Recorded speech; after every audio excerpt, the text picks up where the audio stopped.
ചെറുതുണ്ടാകുമ്പോൾ ഉമ്മ മത്തീൻ്റെ മുട്ട കിട്ടിയിട്ടാകുമ്പോൾ ഇങ്ങനെ പ്ലാവിൻ്റെ ഇലയിൽ ചുട്ടു തരുത്തുണ്ട്. അതിൽക്ക് വെറും ഉപ്പ് മാത്രം ഇടല്. അത് തിന്നാത്ത കാസർഗോട്ടാറ് കുറവായിരിക്കും.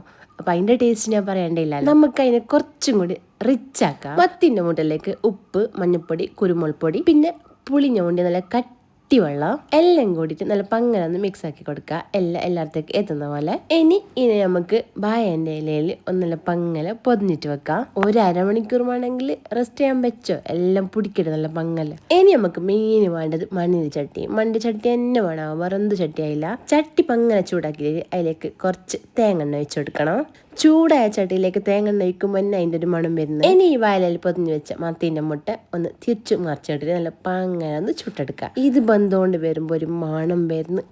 മക്കളെ മത്തീൻ്റെ മുട്ട എങ്ങനെ കിട്ടുന്നുണ്ടെങ്കിൽ മസ്റ്റ് ആയിരുന്നു ഞാൻ ചെല്ലും. പുളിയും ഉപ്പും എരിവും പിന്നെ ആ ബായ ഇലയിൽ എണ്ണ വീത്തിട്ട് ചുട്ട ഒരു മണവും. അപ്പൊ ഓക്കെ, എല്ലാം പറഞ്ഞ പോലെ.